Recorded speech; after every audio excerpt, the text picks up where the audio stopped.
Hi everybody, this is Gary Demos, Sentiment Timing, and this is our technical video report for Monday, May 5th, 2025. Happy Cinco de Mayo, and let's get started. So I've really been anticipating that we're going to get some type of pullback. I don't believe this is going to be the one that is that's going to be the bigger one. I mean, and even the bigger one where I said we're going to come down and test or break the lows.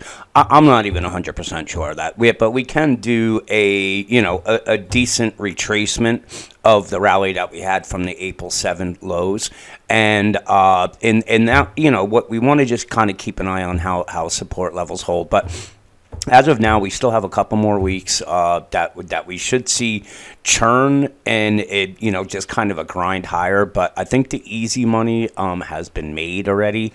And right now, what we want to do is figure out what support areas are going to hold if we're going to see some continued weakness. And one I'm looking at is if this is just an ABC move, this is 100%. It's right at the 56.16. You can see we bounced right at the 23% retracement. So if it comes down, I wouldn't be surprised to see us testing these lows here at the 55.97 level. Now, if that doesn't hold, you can see we have this gap right here as well.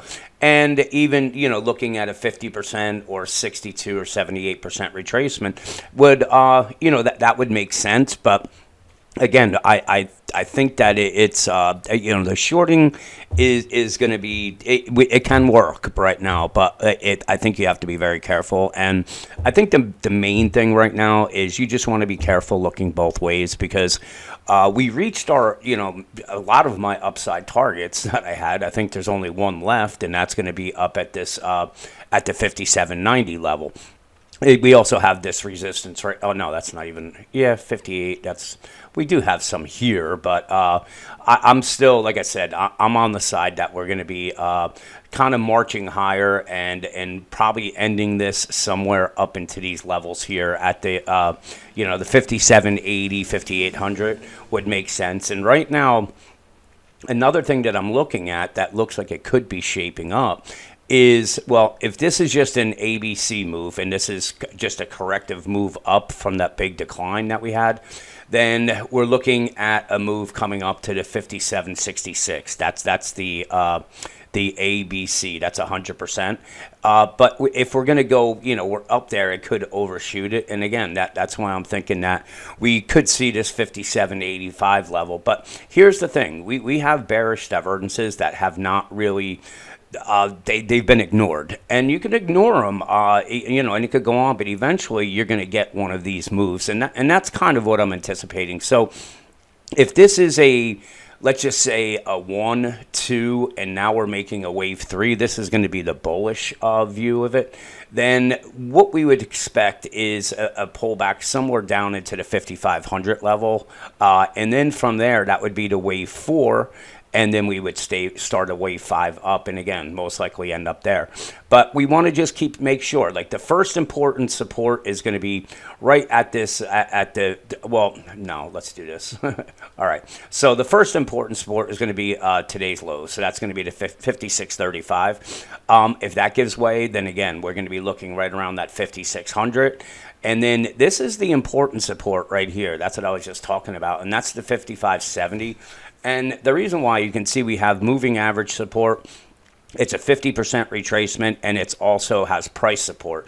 So this is the one that, I would say that we really want to, keep an eye on and say if it comes down there and it holds, I think it's going to be a great buying opportunity for that move up to the 5,800. Now, if they lose this line, that's where we start saying, all right, because like I said, the upside targets that I had have been met. We're more just looking on the time period. So if they don't hold, then I'm going to sit there and say, all right, we want to actually look both ways. We can look to short and we can look to go long. And that's why I just sent out on Friday that you want to be a little bit more on the defensive end of things. And my reasons are the looking at the put call ratio, where that's getting back into greed territory, and just like it spiked up to the fear, that was the perfect time to buy. The perfect time to buy. And now that it's getting back down, it's probably going to be a decent time to sell. But it could stay down there a little bit longer than when they spike up.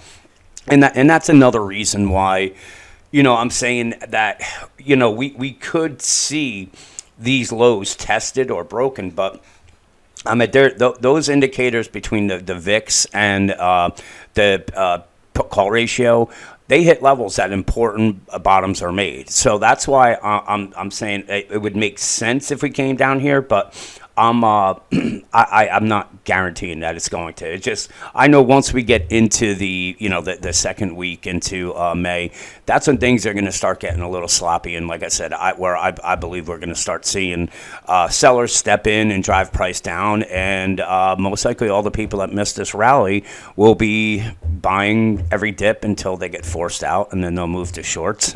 And once they get squeezed out of that thing, it's that's what's going to happen. So we're going to have just some big moves going in both directions, and it really, once the herd gets on either one side or the other, it's worked out pretty good for us.